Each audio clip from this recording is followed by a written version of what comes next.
اس خبر کے نشر ہونے کے تقریباً 2-1 گھنٹے کے بعد ایک اور ڈیولپمنٹ ہوئی. ایک اور اسی قد کے اسی طرح کے سینئر رہنما نے رابطہ کیا، خود میرے سے رابطہ کیا، اور انہوں نے جو آفیشیل اوتھینٹک سورسز کی زبانی میں نے سنا وہ دونوں کا ورژن میں نے آپ کو بتا دیا. دونوں ہی عمران خان کے دائیں بائیں اور ایک ہی جیسی قد کاٹ کی شخصیات ہیں.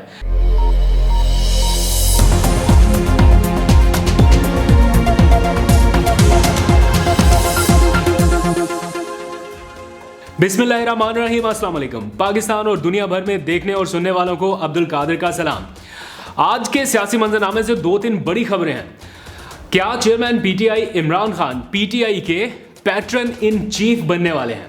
یہ کویشچن ہے اور اس کا جواب کچھ ہی دیر میں آپ کو دوں گا، کیونکہ اس حوالے سے کچھ دیر پہلے میں نے مستند ترین ذرائع سے حاصل ہونے والی خبر ARY نیوز کے اوپر بریک کی کہ یہ کیوں سوچا جا رہا ہے، پس منظر کیا ہے اور آگے کیا ہونے والا ہے. لیکن جیسے ہی یہ خبر بریک ہوئی اس کے کچھ ہی دیر بعد ایک اور ڈیولپمنٹ ہوئی، ایک اور اہم رابطہ ہوا میرے ساتھ، جس نے مجھے تھوڑا سا سوچنے پر مجبور کر دیا ہے. کیا ایسا واقعی ہو رہا ہے؟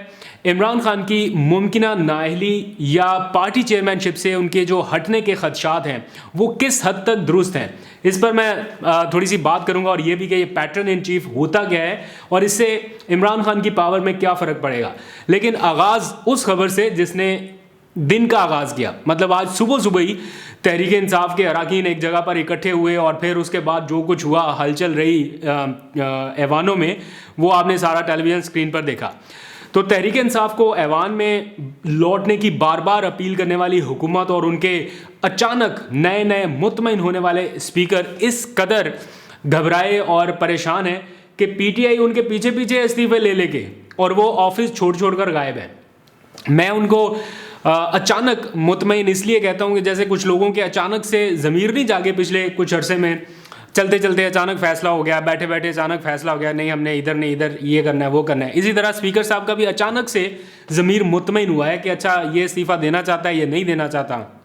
2-4 دن پہلے تک وہ کہتے تھے مجھے ابھی تسلی نہیں ہے، میں سب لوگوں کو الگ بلا کے پوچھوں گا. پھر انہوں نے کسی کو الگ بلایا بھی نہیں. پہلے 35 استعفے منظور کیے، آج مزید 35 استعفے منظور کر لیا. تو ٹوٹل سکور جو ہے وہ 81 تک پہنچ گیا.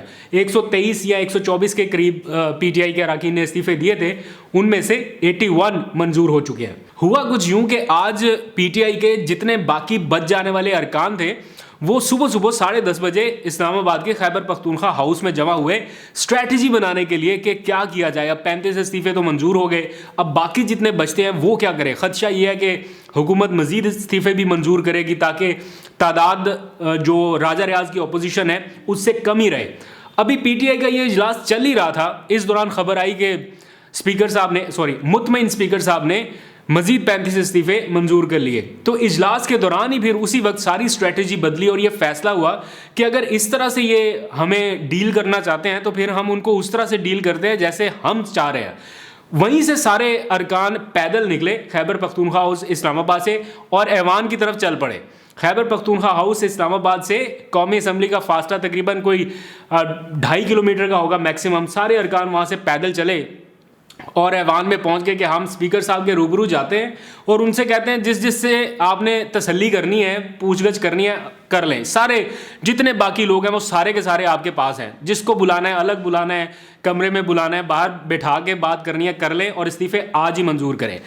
سارے اراکین وہاں پر پہنچے اور پھر کیا ہوا، اسپیکر صاحب ہی نہیں ہے آفس سے، اسپیکر بھی غائب، ان کا عملہ بھی غائب، اور پھر ماحول ایسا کہ اسد قیصر صاحب، شاہ محمود قریشی آپس میں گپے مار رہے ہیں اور بات چیت کر رہے ہیں. باقی اراکین بھی وہاں پر موجود تھے اور ان سے تصدیق کرنے والا کوئی بندہ وہاں پر موجود نہیں تھا، نہ اسپیکر، نہ سیکٹری، نہ اس کا کوئی عملہ. تو یہ حال ہے. یہ سارا کچھ کیوں ہو رہا ہے؟ بڑا آسان سا نکتہ ہے، آپ کو آسانی سے سمجھ آ جانا چاہیے کہ راجہ ریاض کے ساتھ مل کر اپنا نگراں سیٹ اپ لانا ہے جس میں پی ٹی آئی کی کوئی مشاورت شامل نہ ہو. حالانکہ اتنی بڑی سیاسی جماعت کو اگر آپ اس مشاورتی عمل سے باہر رکھ کے کوئی نگراں سیٹ اپ لے کے آتے تو آپ کو لگتا ہے کہ پی ٹی آئی بھی تسلیم کر لے گی، اس کا ورکر بھی تسلیم کر لے گا اور سارا کچھ بڑا خوش اسلوبی ہو جائے گا. خیر، یہی صورتحال ادھر پنجاب کے